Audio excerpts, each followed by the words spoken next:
रंग में भंग। एक बार की बात है, एक जंगल में पक्षियों के राजा गरुड़ थे, लेकिन जंगलवासी गरुड़ से असंतुष्ट थे। एक दिन मोर की अध्यक्षता में सभा हुई।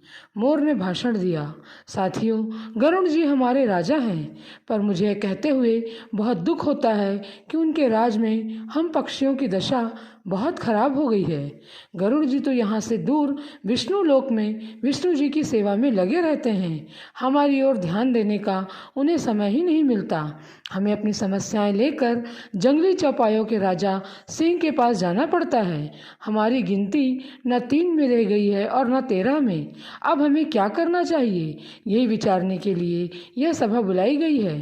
तभी यह प्रस्ताव रखा गया कि हमें नया राजा चुनना चाहिए, जो हमारी समस्याएं हल करे और दूसरों राजाओं के बीच बैठकर हम पक्षियों को जीव जगत में सम्मान दिलाए। मुर्गे ने बांग दी, कुकड़ुक्कू, मैं प्रस्ताव का समर्थन करता हूँ। चील ने जोर की सीटी मारी, मैं भी सहमत हूँ। मोर ने पंख फैलाए और घोषणा की तो सर्वसम्मति से तय हुआ कि हम नए राजा का चुनाव करें, पर किसे बनाएं हम राजा। सभी पक्षी एक दूसरे से सलाह करने लगे। काफ़ी देर के बाद सारस ने बोला, मैं राजा पद के लिए उल्लू का नाम पेश करता हूँ। वे बुद्धिमान हैं, उनकी आंखें तेजस्वी हैं, स्वभाव अति गंभीर है, ठीक जैसे राजा को शोभा देता है। हॉर्नबिल ने सहमति में सिर हिलाया।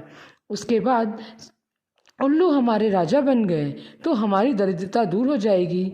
लक्ष्मी जी का नाम सुनते ही सब पर जादू सा प्रभाव हुआ। सभी उल्लू को राजा बनाने पर राजी हो गए।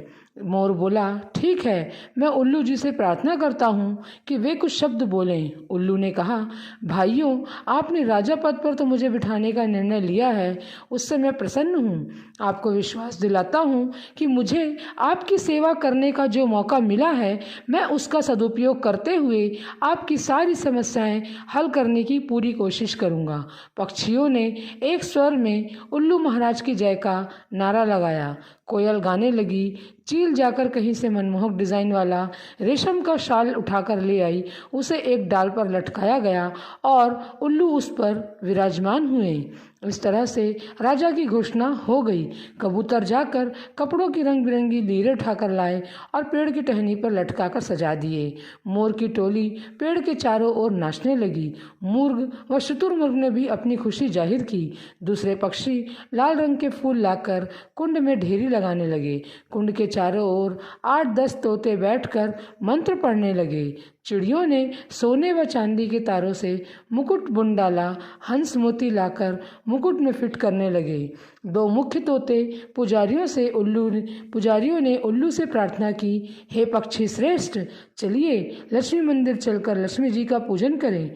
राजा उल्लू तोते पंडितों के साथ लक्ष्मी मंदिर की ओर उड़ गया।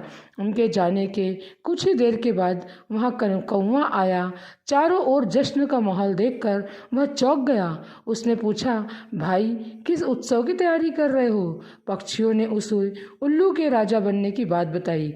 कौवा चीखा, मुझे सभा में क्यों नहीं बुलाया गया? क्या मैं पक्षी नहीं हूँ? मोर ने उत्तर दिया, यह जंगली पक्षियों की सभा है। तुम तो अब अधिकतर कस्बों व शहरों में रहने लगे हो, तुम्हारे से हमसा क्या वास्ता?